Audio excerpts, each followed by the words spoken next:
Olá, meus curiosos, sejam bem-vindos à Biblioteca Sombria.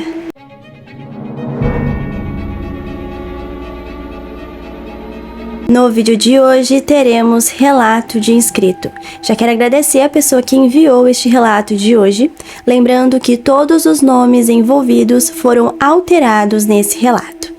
Então vamos para o relato que se chama Eles Nunca Foram Embora.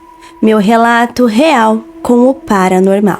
Meu nome é Ellie, tenho 40 anos. Nasci e morei em São Paulo, capital, quase toda a vida. Hoje vivo no interior.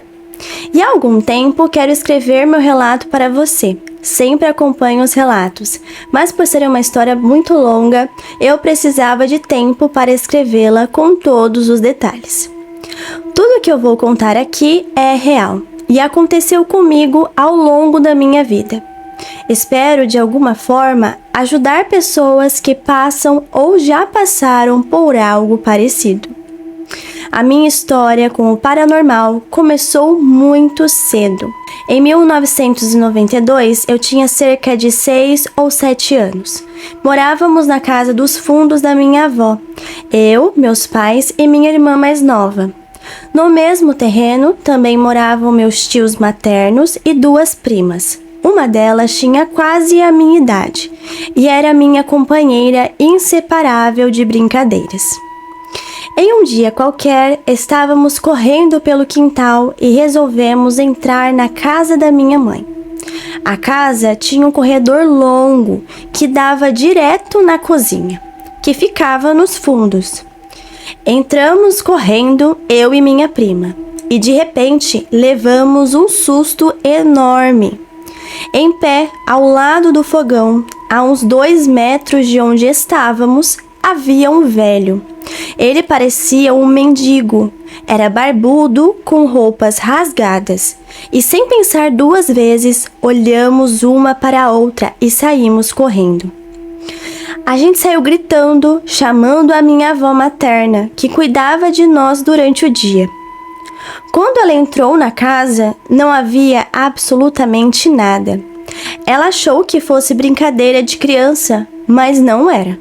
A partir daquele dia, coisas estranhas começaram a acontecer. Eu ouvia passos do lado de fora da janela do meu quarto. Era uma janela antiga de madeira, cheia de pequenas tábuas. E sempre que eu olhava pelas frestas, sentia que alguém estava me observando. Os passos pareciam de alguém usando sandálias de borracha, batendo forte no chão. Em algumas noites, quando eu tentava ignorar, dedos percorriam as ripas da janela, fazendo um barulho aterrorizante. Minha mãe ficou apavorada, porque ela não ouvia nem via nada. Fui levada a psicólogos e pediatras, que diziam que eu estava apenas querendo chamar a atenção, já que minha irmã havia acabado de nascer. Até que minha prima, a mesma que brincava comigo naquele dia, começou também a ter experiências estranhas. Ela dizia ver um homem de capa em seu quarto e, em certa noite, foi puxada pelos pés da cama. Foi então que minha tia organizou um grupo de orações. Durante semanas houve reuniões de oração naquela casa. Depois disso, tudo se acalmou. Os anos passaram. E em 1999, já na adolescência, era moda a brincadeira do compasso. Essa minha prima inseparável resolveu que deveríamos brincar. Eu tinha uns 14 anos e ela 13. Minha irmã tinha 9, assim como uma outra prima.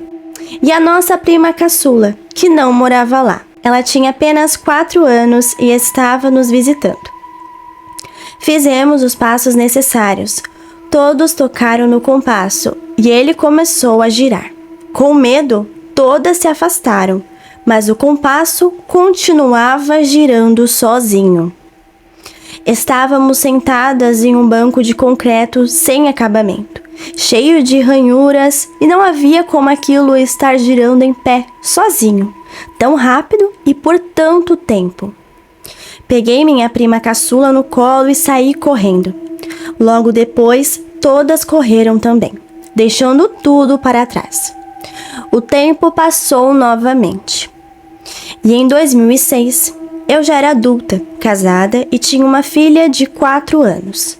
Eu e meu marido passávamos por uma fase complicada e fomos morar com o meu sogro. A casa dele era enorme e ele morava sozinho. Havia uma espécie de edícula ligada à casa principal onde fomos morar. Assim que cheguei lá, me senti mal. Meu sogro é espírita, pai de santo, e tinha um quartinho nessa edícula, onde guardava imagens e fazia suas obrigações. Esse quarto vivia fechado, com uma tramela, sem cadeado, e ficava praticamente porta com o quarto onde dormíamos. Aquilo me deixou extremamente desconfortável, mas precisávamos ficar ali. Nas semanas seguintes, comecei a ficar doente. Tive febre, mal-estar, fiquei derrubada, sem forças para sair da cama. Fui ao médico e ele disse apenas que minha imunidade estava baixa, pois não havia infecção alguma. Tomei vitaminas e melhorei. Mas então, os acontecimentos estranhos começaram. A casa ficava em cima de um grande galpão onde meu sogro guardava máquinas e ferramentas da época em que foi mestre de obras. Por isso, era uma casa alta. Na cozinha havia uma janela enorme de vidro de correr, por causa do vento. Sempre a deixávamos fechadas ou apenas com uma fresta. Mas naquela semana, todas as vezes que eu ia até a cozinha, a janela estava completamente aberta. Eu fechava, voltava depois e lá estava ela, aberta de novo. Tranquei com o trinco e mesmo assim ela se abria. Contei ao meu esposo à noite e ele disse que podia ser a trepidação dos ônibus e caminhões da avenida atrás da casa. Então eu resolvi acreditar. Alguns dias depois, meu sogro viajou para Paraíba. Ficamos apenas eu, meu marido e minha filha naquela casa enorme. No primeiro dia, sozinha, eu estava no quarto quando ouvi um ranger, como de uma porta velha se abrindo. Olhei rapidamente na direção do quartinho e a porta estava completamente aberta. Fechei, voltei para o quarto e o barulho novamente. A porta estava aberta outra vez. E dessa vez não fui fechar. Tranquei a porta do meu quarto e fiquei ali até meu marido chegar. Daí em diante, tudo piorou. À noite, eu acordava com os sons vindo da sala, como se algo pesado de ferro estivesse sendo arrastado no chão. Quando eu acordava meu marido, tudo parava. Decidi que não ficaria mais ali. Então comecei a procurar uma casa para alugar. Meu marido avisou o pai que iríamos embora assim que ele voltasse de viagem. Meu sogro ficou possesso. Disse que eu estava afastando o filho dele e chegou a sugerir que eu fosse embora sozinha. Eles brigaram feio. No dia seguinte, eu estava recolhendo roupas no varal. Levei algumas peças do meu sogro até a parte da casa que era dele. E ao passar pela porta de entrada, levei o maior susto da minha vida. Havia um ser completamente negro, com buracos no lugar dos olhos, muito alto, mais de 2 metros, parado na porta do quarto do meu sogro. Saí correndo desesperada, liguei para a casa da minha avó pedindo socorro. Quem veio me buscar foi justamente minha prima de infância. E assim que chegou, ela também viu o mesmo ser. Descreveu exatamente como eu tinha visto. E a partir daquele dia, eu saía de manhã com meu marido e passava o dia na casa da minha avó. À noite, ele me buscava. Nos mudamos pouco depois disso. Nunca mais voltei naquela casa. Até hoje, não passo nem naquela rua. Anos depois, já morando no apartamento atual, comprado na planta onde ninguém nunca havia morado, desenvolvi uma depressão. Fiquei muito tempo em casa, sem vontade de nada. E certa noite acordei suando, sem conseguir me mexer. Só conseguia mover a mão direita. Tentei alcançar meu marido e vi novamente o ser obscuro, parado aos pés da minha cama, se aproximando lentamente de mim. Senti um peso enorme no peito, a respiração falhando. Fechei os olhos e comecei a orar, lembrando que, quando criança, as orações tinham afastado tudo aquilo. De repente, tudo se cessou. 2 semanas atrás, acordei às 3h17 da manhã e vi uma garotinha sem olhos, suja, com um vestido rosa rasgado, nos pés da minha cama. Quando tentei expulsá-la, senti dedos no meu pescoço. Às 3h19, tudo acabou. A dor ficou e até hoje tenho medo. Nunca quis ver nada disso. Só espero que não volte. Quero agradecer novamente quem viu esse relato. Muito obrigada pela sua confiança da gente ter contado aqui na Biblioteca Sombria.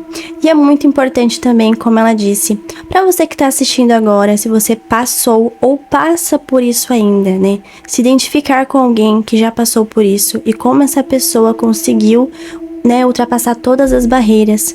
E como ela disse, né, sempre orando, sempre pedindo ajuda pro outro lado, independente da religião que cada um tiver. Eu acho que se a gente tiver uma conexão ali com o outro lado, com Deus, com o universo, enfim, já é uma ajuda muito grande, né? Porque esses seres sempre buscam o nosso lado pior, né? Ah, porque você tá com depressão, você tá angustiada com alguma coisa. É um momento mesmo que eles são atraídos, querem nos fazer mal.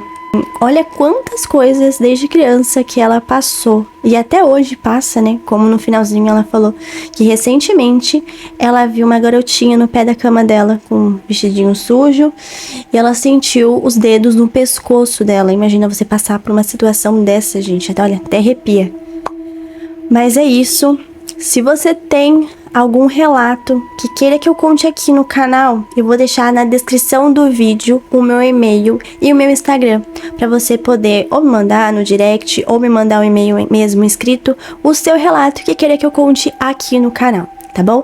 Lembrando que os relatos de inscritos são sempre aos sábados, 8 horas da noite, tá bom, gente? Se você chegou aqui por meio deste vídeo e gosta desse tipo de conteúdo, já curte, compartilhe com seus amigos, se inscreva no canal e ative o sininho. Este foi o relato de hoje e te espero para mais um vídeo de nossa Biblioteca Sombria.